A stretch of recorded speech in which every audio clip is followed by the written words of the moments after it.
सभी श्रोताओं को राम राम। तो हम बालकांड के प्रथम सोपान में शिव पार्वती जी के संवाद के बारे में श्रवण कर रहे थे। तो उसी कथा को आगे बढ़ाते हुए हम श्रवण करते हैं।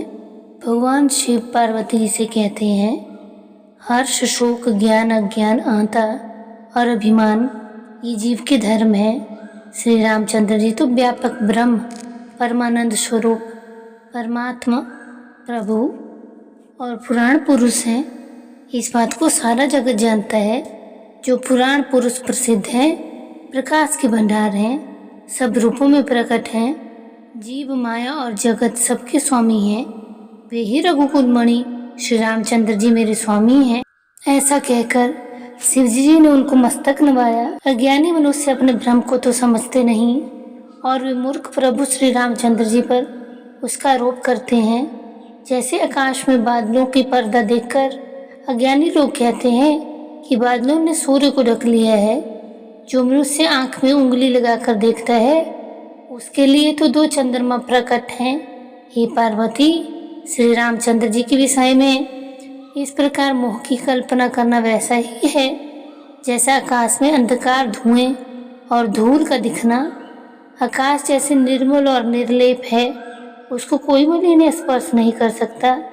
इसी प्रकार भगवान श्री रामचंद्र जी नित्य निर्मल और निर्लेप हैं। विषय, इंद्रियां, इंद्रियों के देवता और जीवात्मा ये सब एक ही सहायता से एक चेतन होते हैं। अर्थात विषयों का प्रकाश इंद्रियों से, इंद्रियों का इंद्रियों के देवताओं से और इंद्रिय देवताओं का चेतन जीवात्मा से प्रकाश होता है।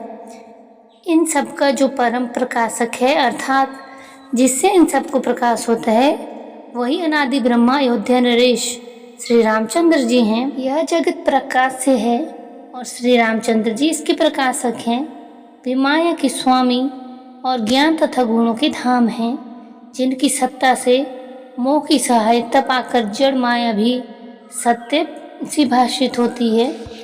जैसे सीप में चांदी और सूर्य की किरणों में पानी की प्रतीति होती है।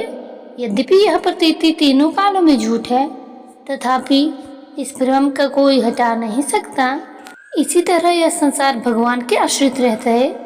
यद्यपि असत्य है तो भी दुख तो देता ही है। जिस प्रकार सोपन में कोई सिर काट ले तो बिना जागे वह दुख दूर नहीं होता। हे पार्वती, जिनकी कृपा से इस प्रकार का भ्रम मिट जाता है, वही कृपालु श्री रामचंद्र जी हैं, जिनका आदि और अंत किसी ने नहीं पाया। वेदों ने अपनी बुद्धि के अनुसार अनुमान करके इस प्रकार गाया है।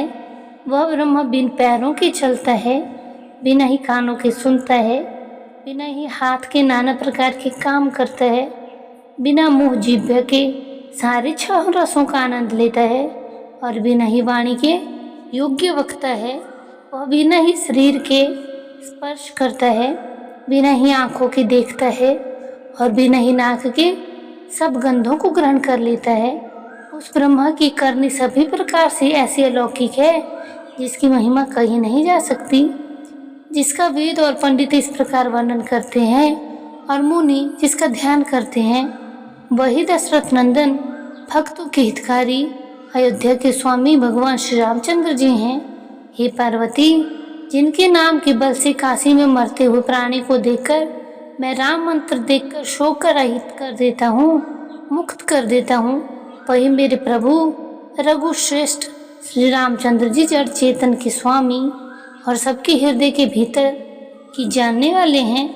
विवश होकर बिना इच्छा के भी जिनका नाम लेने से मनुष्यों के अनेक जन्मों में किए हुए पाप चल जाते हैं, फिर जो मनुष्य आदर पूर्वक उनका स्मरण करते हैं, वे तो संसार रूपी समुद्र को गाय के खुर के बने हुए गड्ढे के समान पार कर जाते हैं। हे पार्वती, वही परमात्मा श्री रामचंद्र जी हैं। उनमें भ्रम है, तुम्हारा ऐसा कहना अत्यंत ही अनुचित है। इस प्रकार का संदेह मन में लाते ही मनुष्य की ज्ञान, वैराग्य आदि सारे सद्गुण नष्ट हो जाते हैं। शिवजी जी के भ्रमनाशक वचनों को सुनकर पार्वती जी की सब कुतर्कों की रचना मिट गई। श्री रघुनाथ जी के चरणों में उनका प्रेम और विश्वास हो गया और कठिन असंभावना जिसका होना संभव नहीं, ऐसी मिथ्या कल्पना जाती रही। बार बार स्वामी शिवजी जी के चरण कमलों को पकड़कर और अपने कमर के समान हाथों को जोड़कर पार्वती जी मानो प्रेम रस में सान कर सुंदर वचन बोली।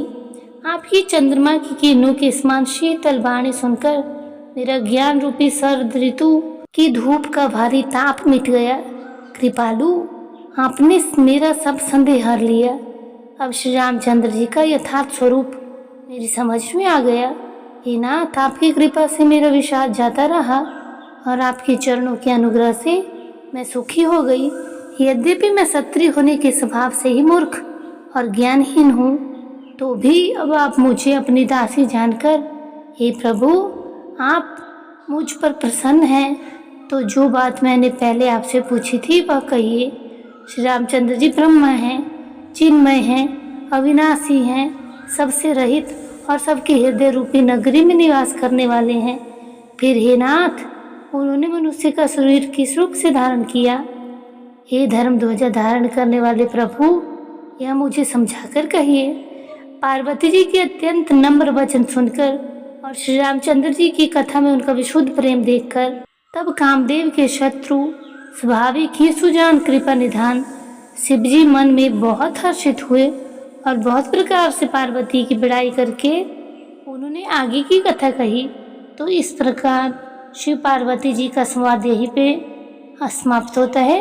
तो हम आज की कथा को यहीं पे विश्राम देते हैं। तो कल हम भगवान जी के अवतार के हेतु इस कथा का श्रवण करेंगे। तब तक के लिए आप सबको जय श्री राधे श्याम, जय श्री सीताराम।